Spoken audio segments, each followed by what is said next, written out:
Coming up next on our IP Talk stage, Joel Rosenberg from ARM.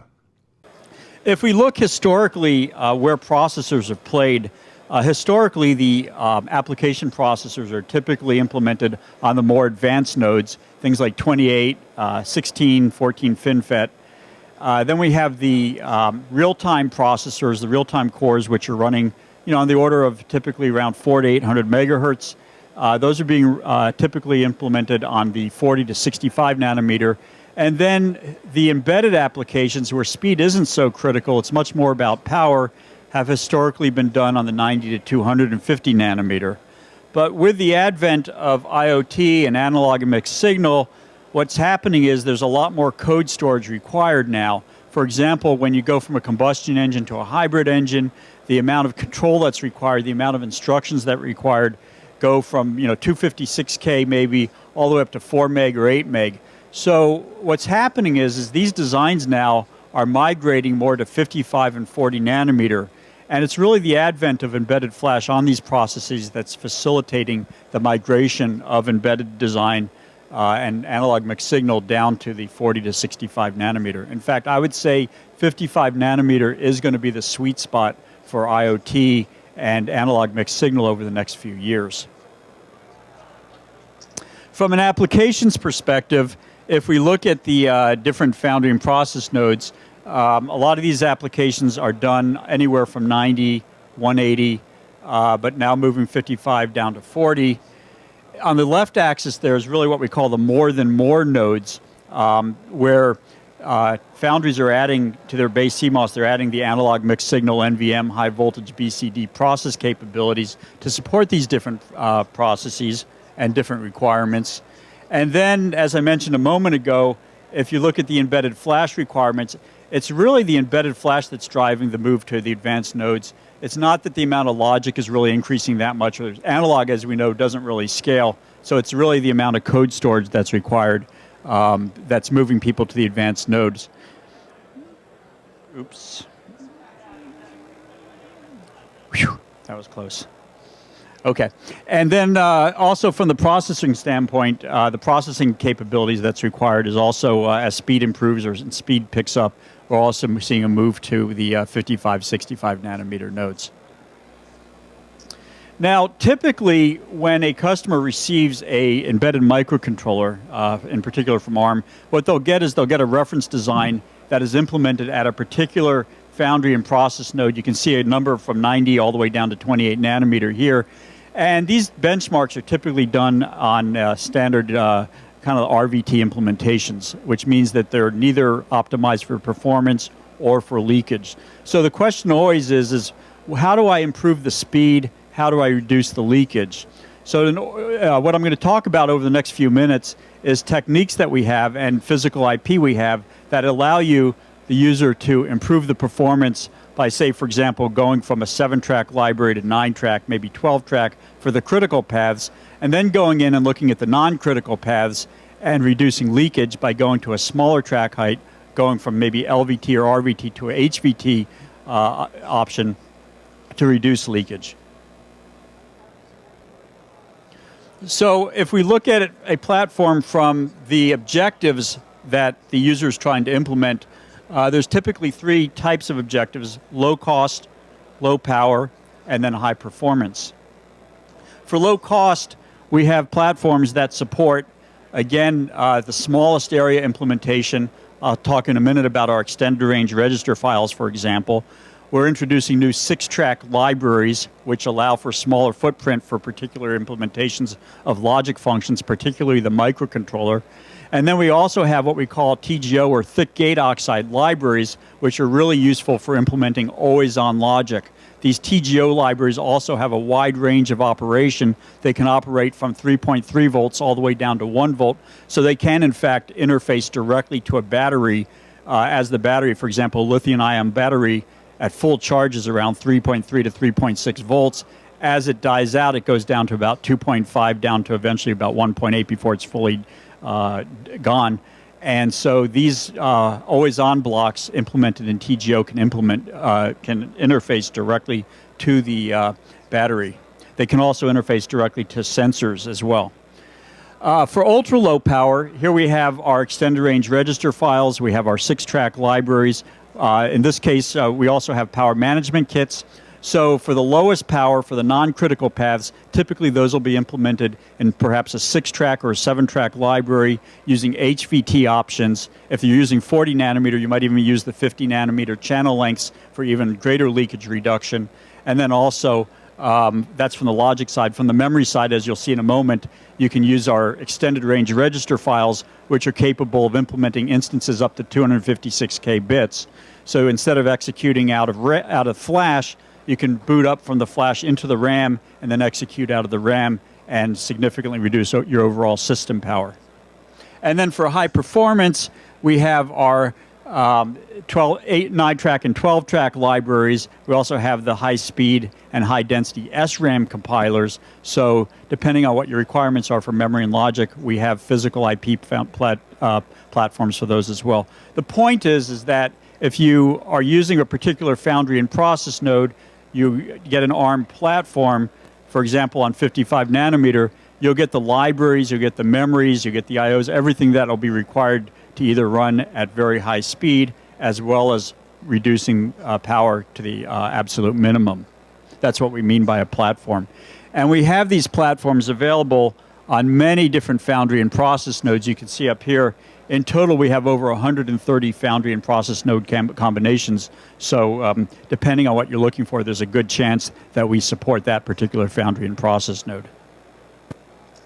Now, if we look for a moment in detail on the thick gate oxide libraries, essentially what we're doing is we're taking the I/O oxide, typically that would be 2.5 volt, 50 angstrom I/O oxide, and instead of using them for the IOs, we actually build standard cell libraries here. These standard cell libraries are used, again, to implement the always-on blocks of logic.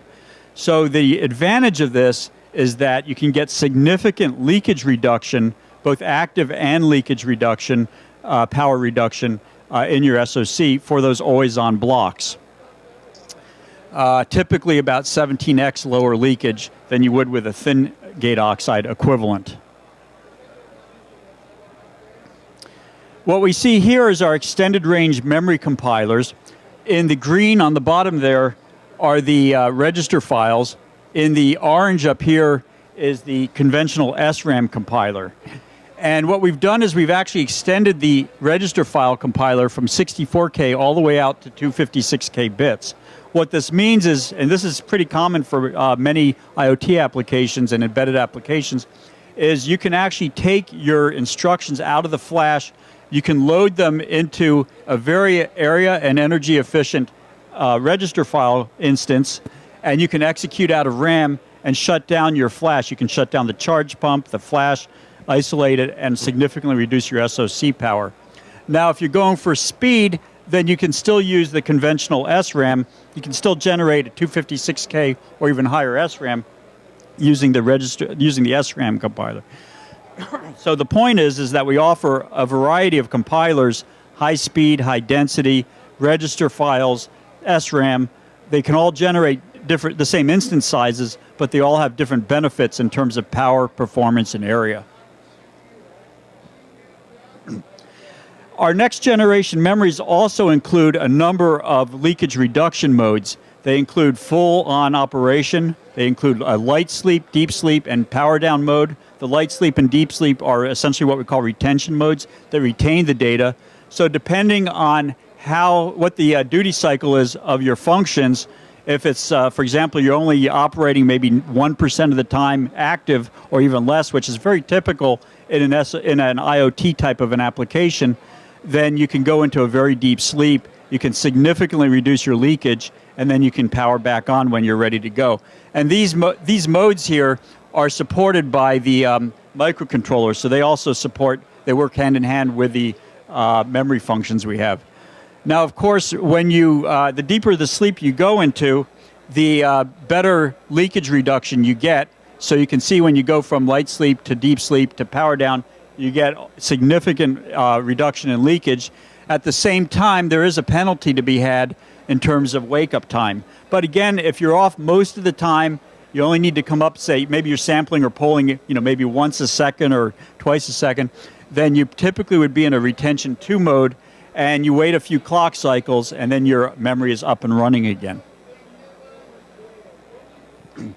So this is a summary of the different types of power reduction modes that we offer. The column on the left here is for dynamic power control, and on the right is leakage power control. So some of the things I mentioned before that are in our standard cell libraries are things like power gating, clock gating circuits, extended range memory compilers, the thick gate oxide libraries for implementing always-on logic, and then a number of other functions for reducing leakage power consumption.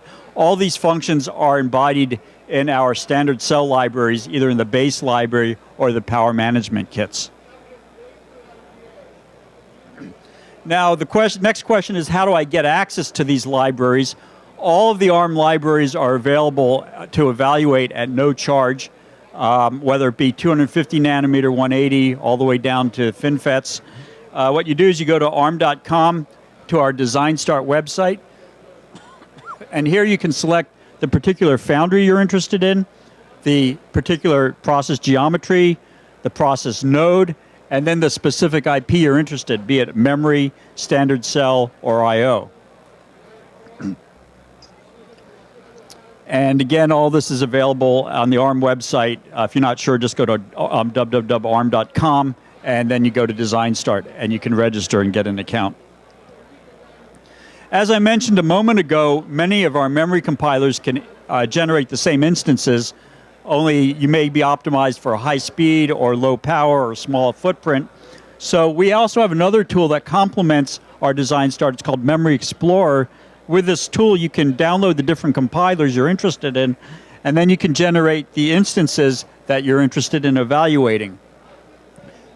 So what you do is you select your compiler option. Let's say I want a 32K by 8 instance. You generate it from a register file compiler, an SRAM compiler, a high-density compiler, or a high-speed compiler. And then what you can do is you can do a side-by-side comparison of the XY, the aspect ratio, the speed metrics, how fast it runs, the power metrics, how much active and dynamic and leakage power it consumes, and then also area metrics, and choose the right instance for your particular implementation. As you know, today SoCs have typically anywhere from tens to hundreds of memory implementations. So this tool is very useful for helping you quickly select the optimal memory instance that you need for your particular implementation in your SoC. So that's a quick overview of ARM's physical IP platforms for analog mixed signal design. Again, all this IP is available for evaluation on our website at arm.com, and we encourage you to take a look at it. I'll open it up for any questions, if there are any questions at this time. Yes? Right. Hi. I have a question about your leakage versus the different 180 versus 90 nanometer, that slide. Yes. So is that micron per gate? So it's basically for every gate, for your 180 and the 90 nanometer with thick gate, you can go back to the same level of leakage. Is that the message you're trying to deliver?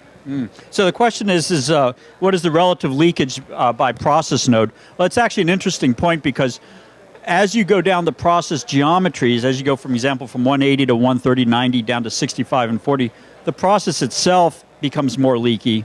So what we do is we do what's called FOM data. We basically do figure of merit data comparisons between 90 and 130 and between 90 and 55 nanometer.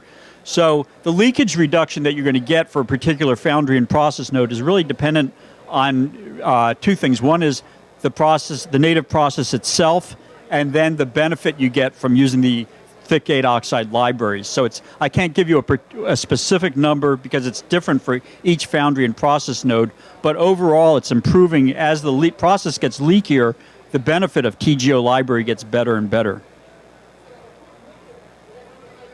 Yeah. So are you saying that from 180 process, like back to the slide, is that your unit, is that the NAND gate? Is that the per NAND gate? Oh yes, the figure of merit you see on that slide is for a NAND gate. Of course, you really want to look at kind of a complete function as implemented in the SoC. A particular and NAND gate is not that interesting. And, but, and then, so yeah. per NAND gate, 90 nanometer can be as good as 180 nanometer or better. It can be. 90 nanometer could actually be even better. 90 nanometer in thick gate oxide can actually be better than a 180 nanometer in thin gate oxide. Okay, that's very Yeah. impressive. Thanks. Yeah. And again, I just want to remind you that, originally we thought, oh, well, the benefit is better leakage, but also because of the wide operating range, you can connect this directly to a battery and a sensor. So it actually, because it has a wider operating range than a conventional thin gate oxide. Thin gate oxide, for example, on 90 nanometer operates at about 1.2 volt nominal. This operates from 1 volt all the way up to 3.3 volts on 90 nanometer. Yeah. Thank you. Yes. So what are the differences between the M0 and the M0 Plus? So we have the M0 in-house. I mean, Yeah. basically want to understand, does it make sense for us to even upgrade? Question is, what's the difference between M0 and M0 Plus? Quite honestly, I'm not qualified to answer that question, but we have a booth over there, and the Cortex-M folks are over there. We'll be happy to answer there. Yeah, thanks. Yes. The SRAM leakage, how it is... Closer. Okay. Regarding your SRAM leakage, how would you benchmark the thick oxide SRAM bit cell versus the standard bit cell with some body biasing applied to it? Do you have some sort of numbers available to compare both of the solutions? I think could you You repeat really the have to get right here. And you'll end up sounding like me. Sorry for that. Right up there. Okay. Yeah. There we go. So I was wondering, like for the thick gate oxide based SRAM bit cell, you could have a very low leakage, as you just mentioned, that it's actually lower than your 180 nanometer design. So how would you compare the thick oxide versus a regular bit cell and then some designer having a body biasing applied to it? So any some sort of data to discuss on that or to provide some insight in that relation? You're actually asking a question for something that actually that we don't actually have today. You're talking about using the thick gate oxide to build SRAM. We actually use it to build logic today. But if you were building a logic-based bit cell, the leakage would probably be significantly better using the TGO cell than say a conventional SRAM bit cell. I don't have specific data on that, but that's actually an area that we are investigating right now. Between versus thin gate? The question is, what's the performance trade-off thick gate versus thin gate? Thick gate typically is going to be a little bit larger in area and also is going to be a little bit slower. People do not use the thick gate oxide for performance. They're typically using it for leakage reduction for always-on blocks. And that actually brings up another interesting point. The question comes up, can you mix thick gate and thin gate oxide libraries? The answer is no. You'll typically have an island of thick gate logic for your always-on block, which will interface directly to the battery, for example, and that can actually mitigate the need for power management, for example, since you can interface directly to the battery. And then what you have is what's called level shifters, and we have up shifters and down shifters that can shift from, for example, a 3.3 volt TGO library down to the 1.2 volt nominal thin gate oxide, up and down. Yeah, good question.